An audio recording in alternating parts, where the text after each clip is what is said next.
Welcome to my monthly The Expat Career and Lifestyle podcast. I'm Dominika and I am the founder of dmcoaching.eu, the place to be when you want to create a career you love and live the global lifestyle.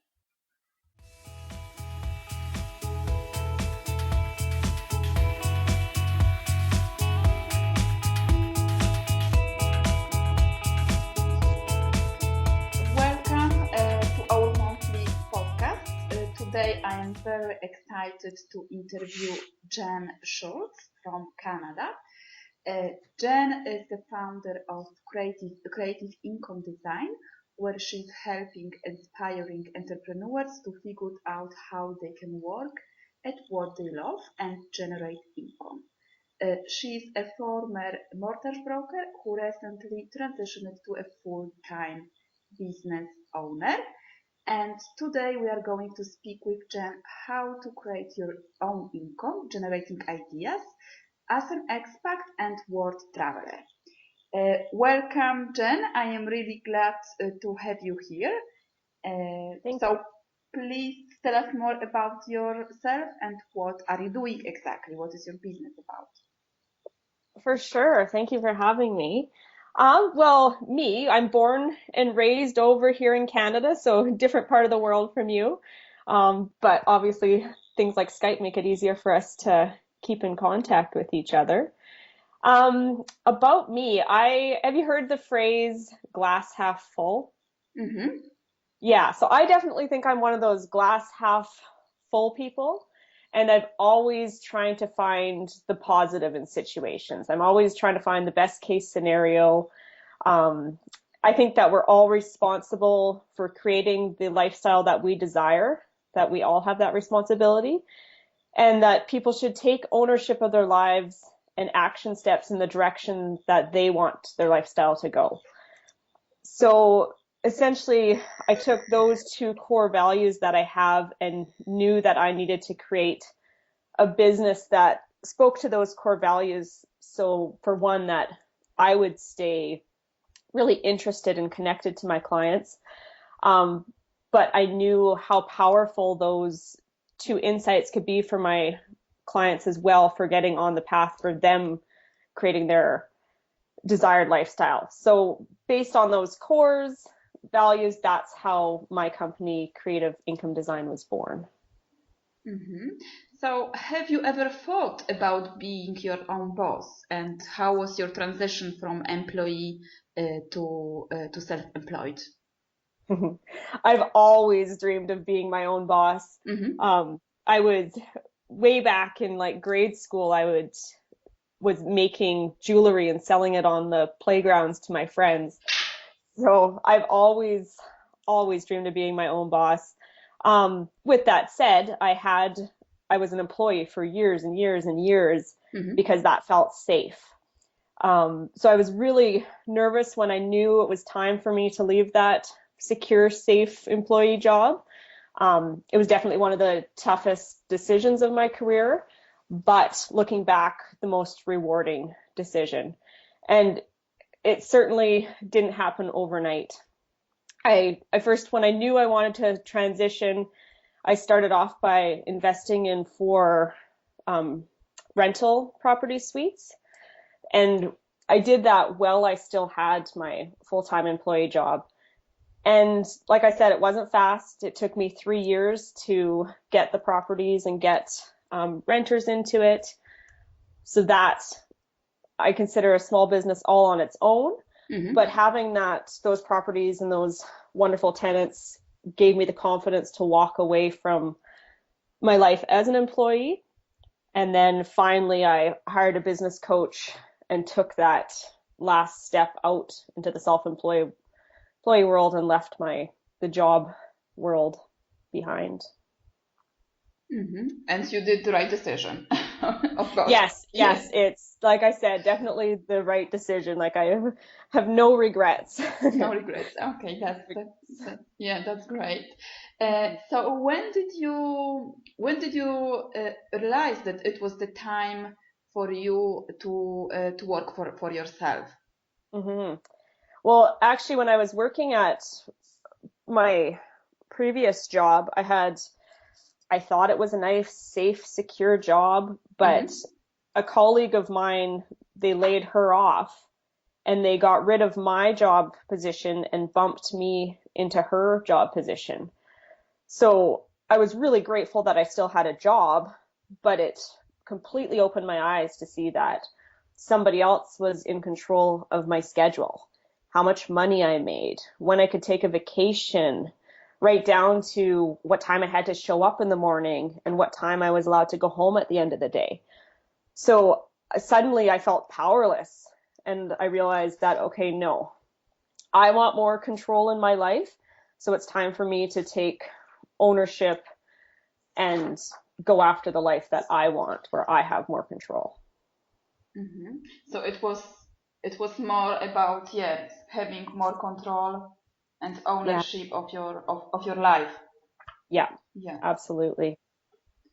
Uh, so let's talk now a little bit more about your business and what exactly you are doing in your business. So how do you help your clients to find a business idea?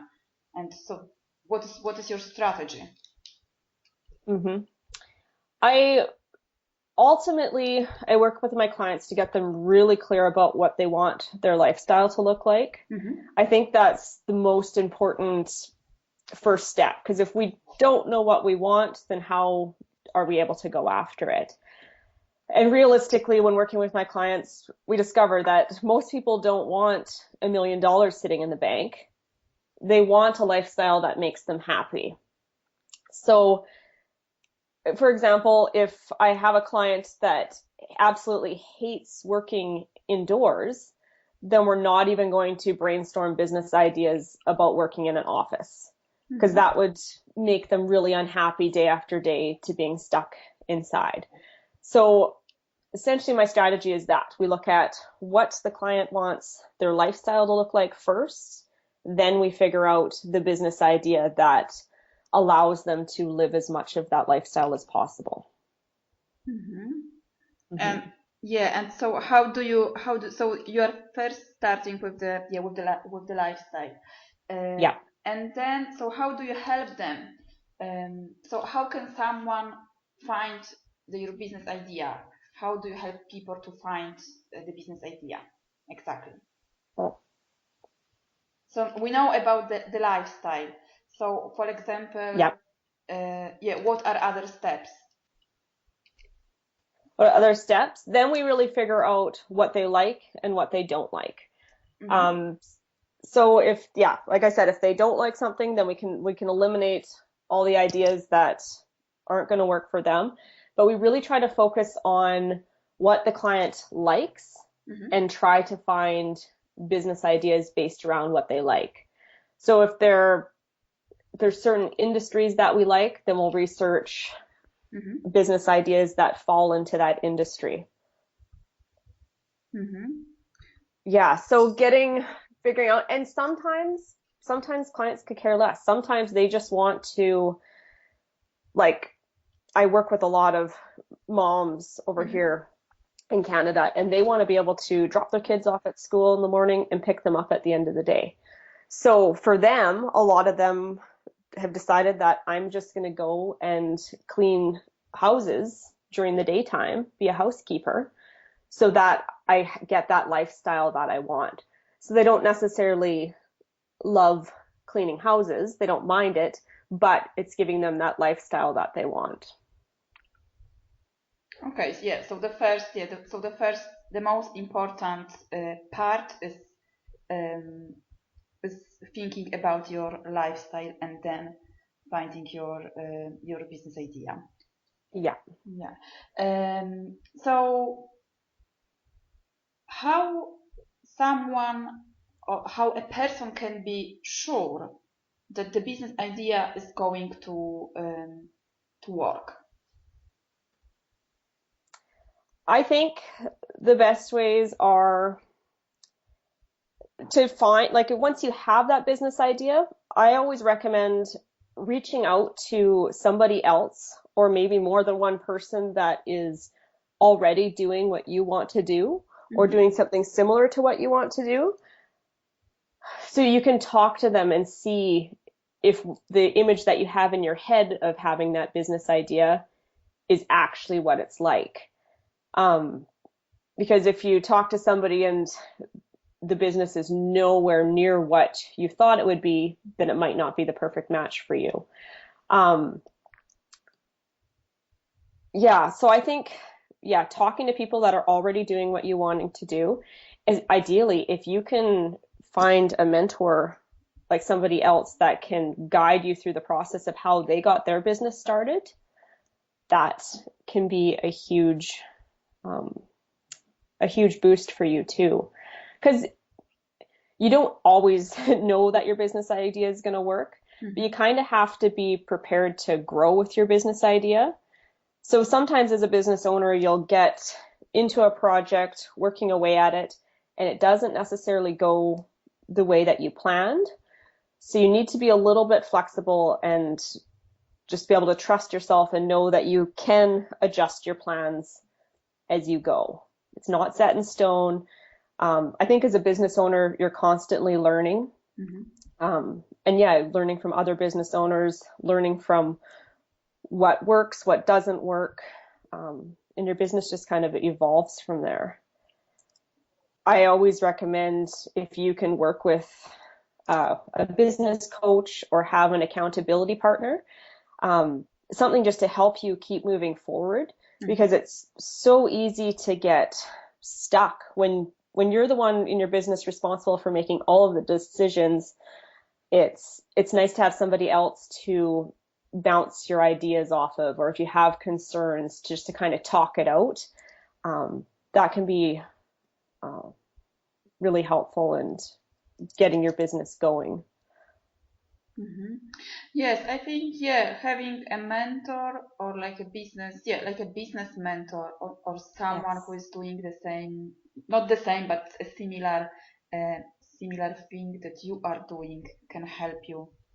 Can help you to test your business idea and also to develop your action plan. So Yes. this is and talking, as you said, talking to people. This is very important too. So because some people don't believe that they can generate income working at what they love. So so can we really generate income working at what we love?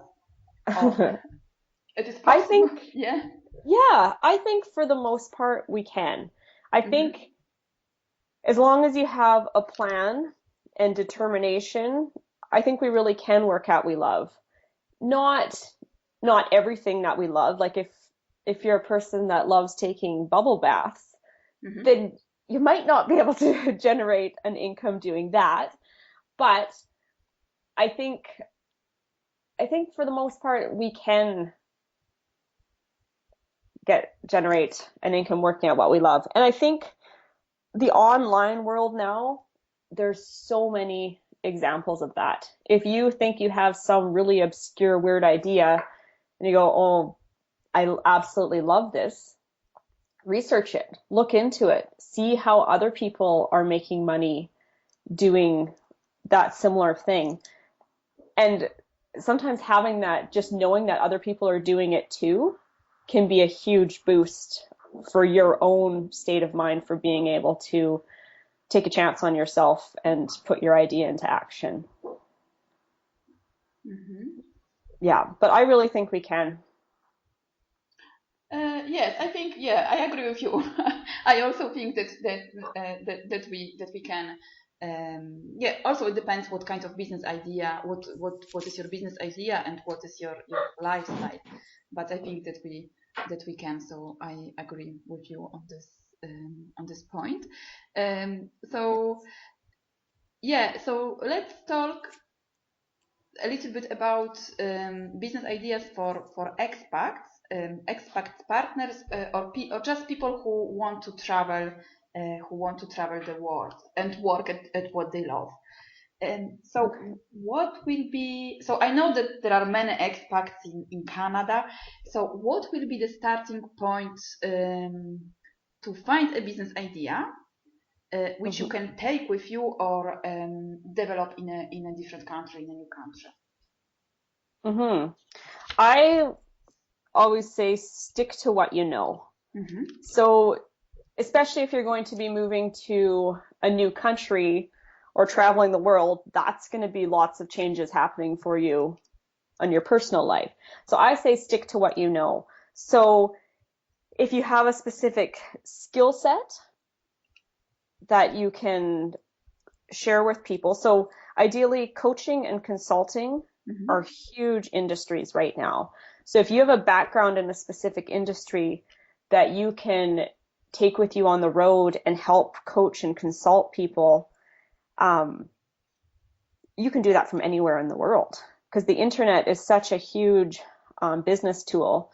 Here in Canada, you can't, pretty much every restaurant and cafe has internet access. So there's so many tools that you can use worldwide, like through social media or like we're doing right now with Skype. Mm-hmm. Um, so you have access to your clients wherever you are in the world. So I definitely think any kind of service where you're selling your consulting or coaching services, that is definitely a nice option that you can take with you, especially if you're not going to be setting up in one specific location, um, that your business can go with you. But if you're wanting something that's more, um, not so much service based, but I guess more product oriented, another kind of neat business idea is to look in the area of where you're wanting to settle down and see what you feel is missing. So if there's certain comforts that you had from back home that you think the locals would like, or even Mm-hmm. ideally, quite often it's other expats in the area that might also be missing from home, is to bring that product or service into that new area that you want to set up. Mm-hmm. So I think sticking to some kind of business idea that is in the field of what you already know. Um, but yeah, with the option of having the internet, you can really take a business where you're selling your time anywhere in the world. Online. Yes, I think yeah, those are great possibilities to work online, or yeah, or as you say, creating a product for local expats or for locals. So there are many opportunities here. Hmm. Um, okay, so I found my business idea, and I am quite sure that it is going to work.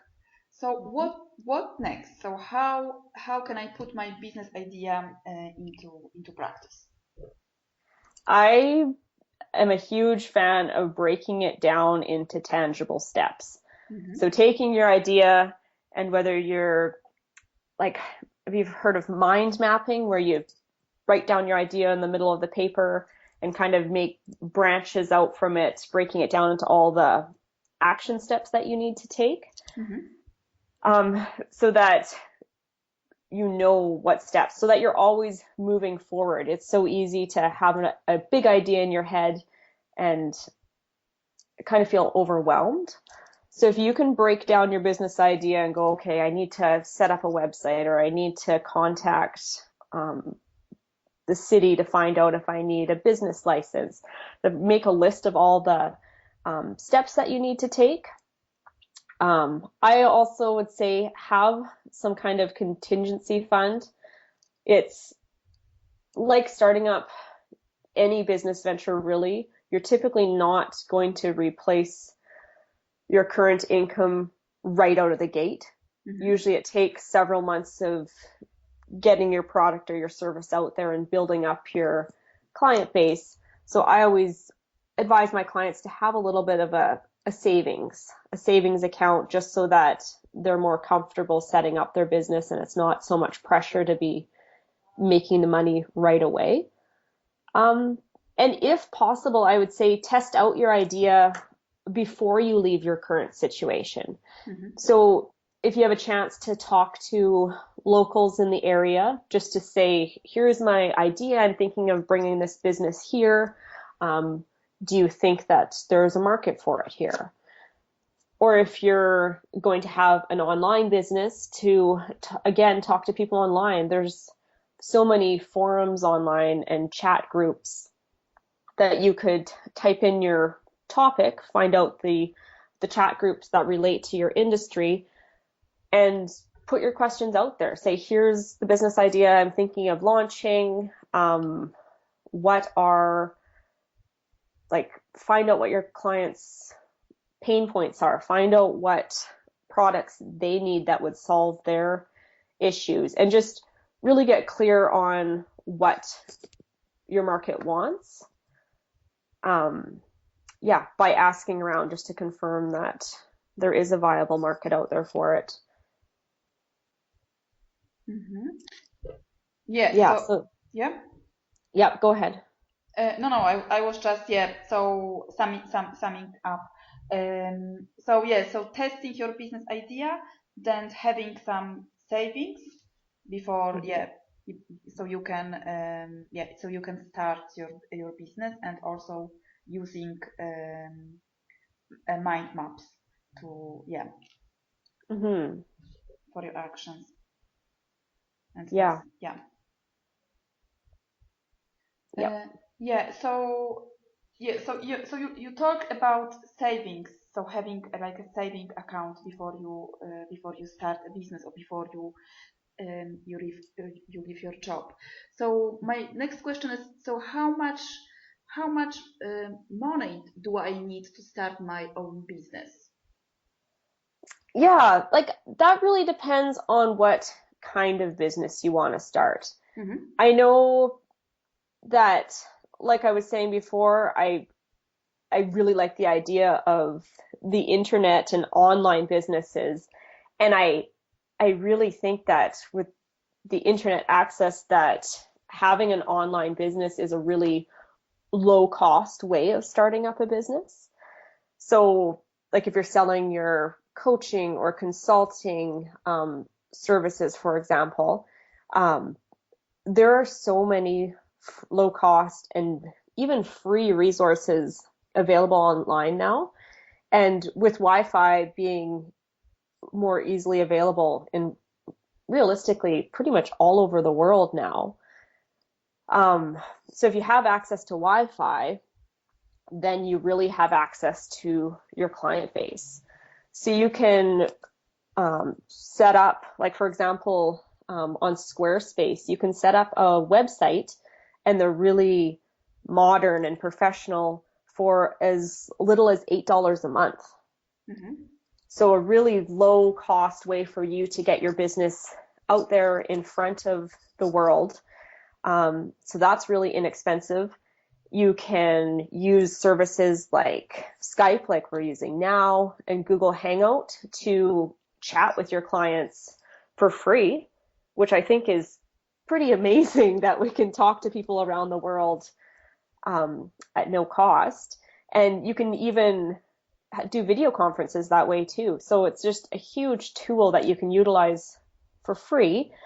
What else? Do social media. You can create social media for free, just to kind of help get your business in front of people. Email addresses are free. You can even set up free mailing list systems through, like MailChimp, for example. MailChimp is a great resource. So you can create campaigns to, as a business owner, to collect people's email addresses that want to follow you and keep in contact with your clients. And like even for ways for clients to pay you, e-transfers nowadays are so easy, and realistically it usually, depending on the client's bank, only Mm-hmm. costs $1 or maybe $2 for the client to be able to direct transfer you payment. So all of those things are really, really free or inexpensive. it's kind of mind-blowing to knowing all the tools that are available right at your fingertips. Like there'll most likely be the cost of a business license in whatever city or country you're wanting to set up in, but all the business tools that you have access to are really low cost. And if you're selling your time and helping people, that's a huge resource. And realistically, you don't even need to have your own computer. You can use resources such as public libraries and internet cafes to be in contact with your clients. So I would say, like, obviously, if you have a product-based business, you're going to have some hard costs developing your product and stuff. But if you're in the service-based world, Mm-hmm. I think you can start up a business for really inexpensive. Yes, I think that's amazing that we have so many tools and so many free or low cost possibilities to start a business, to start an online business. Yeah, So that's really amazing. Yeah. it Uh, is. It's absolutely mind-blowing. yeah, exactly. Yeah. So so I know that soon you will be a mom. So how do you prepare your business for this new arrival? Good question. Yeah. um, like I said before, sometimes you have to be flexible in your business, and this is one of those situations where I'm going into it with a plan, but plans don't always work. But yeah, so I'm planning on taking 6 months away from my business, from working one-on-one with clients. Mm-hmm. So I'm I'm pre-setting up my social media posts. I'm going to set them all up Mm-hmm. for 6 months in advance, which again, like through Facebook, you can do that all for free. It's amazing. And I'm going to be limiting my communication with all my clients just through email. Mm-hmm. That way, if I have a crying baby in the background, it's not going to interrupt the conversation. And if I'm awake at 3 o'clock in the morning, then I Mm-hmm. can respond to my clients at a time that works for me, and they can get back to me at a time that works for them. So yeah, it'll be interesting. I have an amazing support system here in town, my husband and family members, so they're definitely willing to help me out if I need childcare when I am ready to go back working one-on-one with clients. Um, but yeah, and I'm also setting up a like an e-course for my clients so that it'll just kind of be something that my clients can work on that won't need my full one-on-one attention while I'm away for those 6 months. Mm-hmm. Wow, great. So you have a great plan for Yes. So yeah, well done. Yeah. Yeah. My next question is, what are your projects for the future? But I think that you shared with us your plans for the future, or you have other plans that we don't know.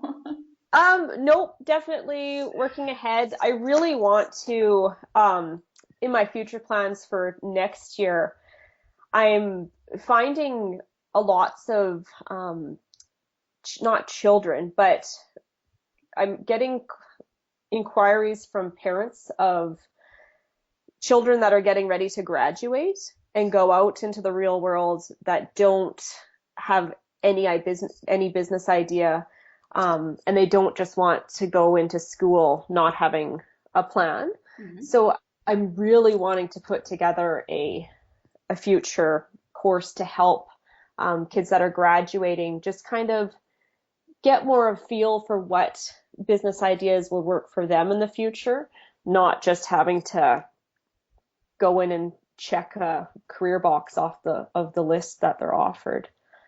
Mhm. So yeah, I think my target market will be working with some younger people in the future. Okay, so you have different different target markets. So where can we find more information about you and how someone can contact you? Well, I have my website, which is creativeincomedesign.com. And I am also active on my Facebook page, same name, which is Creative Income Design. So yeah, I'm active on there. I always welcome questions from people, and yeah, I enjoy communicating with my clients. Yeah, and I like the name of your website and of your business, Creative Income Design. And yeah, it's Thanks. really yeah, and you are very creative about Thanks. it. Yes. Yeah. So thank you very much for sharing your tips and all the information. It was great to have you here, and I wish you all the best for your future projects, business and personal projects. And and I hope to speak with you in the future. Wonderful. Thank you so much. Thank you for all the great questions. Thank you. Bye, Jen. Bye, Dominica.